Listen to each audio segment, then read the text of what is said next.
Residents of Atok living on the doorstep of Bokoni Platinum Mine say the mine is not benefiting the residents and is sidelining them. They say the mine is not adhering to its social and labor plan and is not employing enough residents. They also accuse the mine of encroaching on their farms without their consent or proper consultation. Some residents say the local people should be given business opportunities at the mine. Others say the previous owner of the mine relocated them from Mabulela village in 1992 and promised to build proper houses, but nothing has been done. They say the mine plans to open an open cast mine on the ancestral land in Mabulela village where they have graves, but they were never consulted.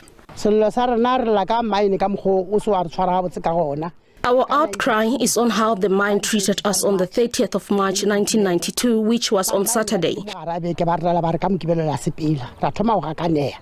The mine came during the week that we will be evicted by the weekend without even consulting us.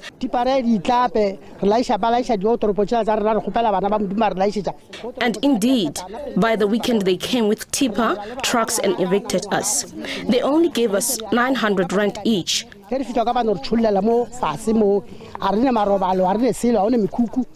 We were forced to move, and in the process, we lost valuable furniture. I had a grandchild who was a couple of weeks old, and they just took us to an open field where they left us to sleep in the open.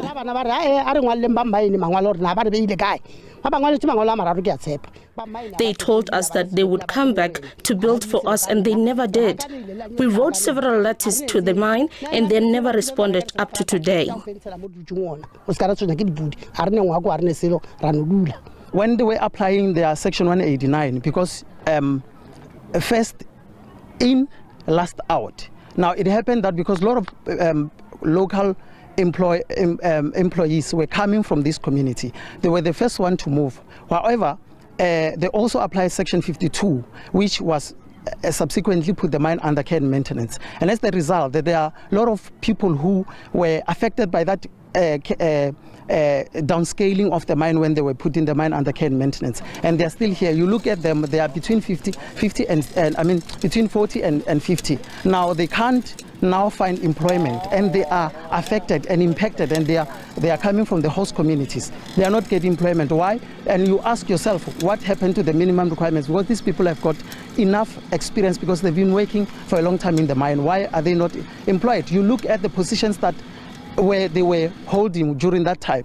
They have been taken by people who, as you go and audit, they don't even have that minimum requirements that the mine has requested. Now, that is unfair discrimination that we are facing as the community, and we hope that whoever who is responsible can give us an opportunity to have a monitoring and evaluation to also see, as the community leaders or as the community in general, that the mine is really complying with what they are requiring from the community. We have challenges here in our community. As you know, here the place is rich with minerals, chrome, platinum, and all other PGM groups. So as a local SMME, the one who is still developing, I was willing that the mine will give me business opportunities, maybe like trainings and so forth. But unfortunately, it's very much difficult for me to access those opportunities. We did try several times to approach the mine to get what is it that the mine wants.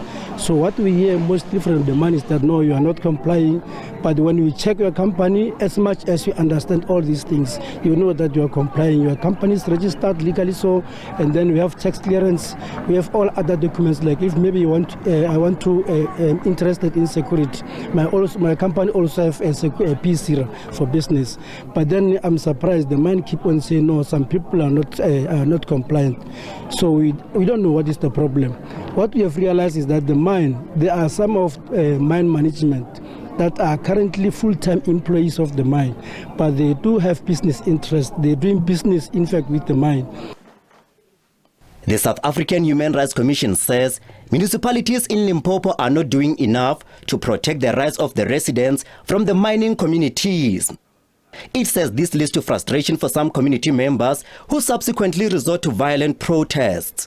The municipality have the right to protect those mining communities on the basis that, for example, if there's any contamination, any pollution, The municipality is there. They have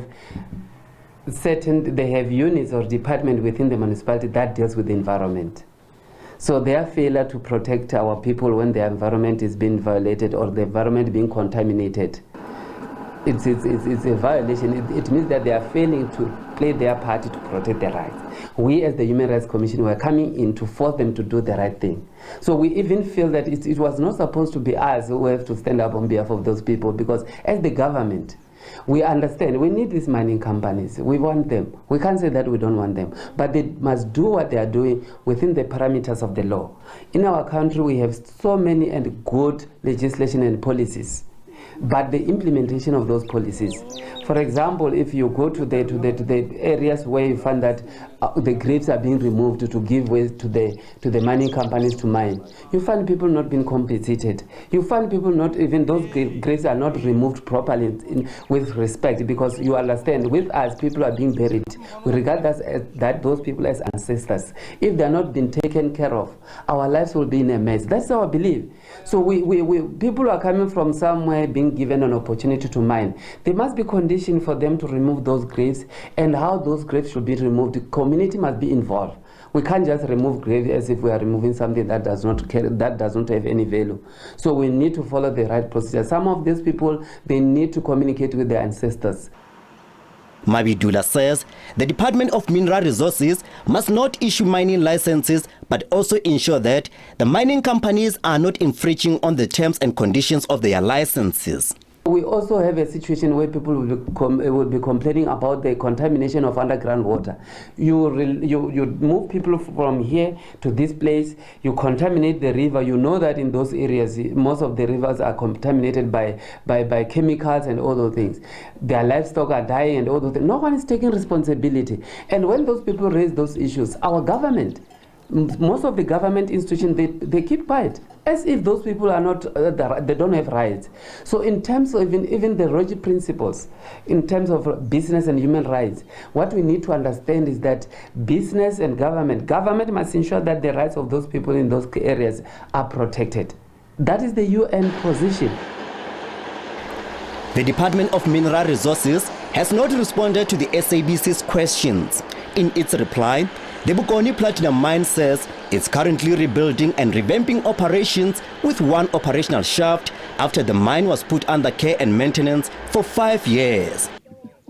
It says it has no plans to develop an open cast mine at Zikogat Farm or Mabulela village and has no knowledge about the relocation that took place in the area in 1992. The mine also says it employs 619 permanent employees, 60% of whom are from the local communities. Although the mine in the Atok area has been running for over 5 decades, the area is still underdeveloped. The community is calling upon the Department of Mineral Resources to intervene to ensure that the mining communities benefit from the local mines. I'm Koketšo, Motau, SABC News, Atok.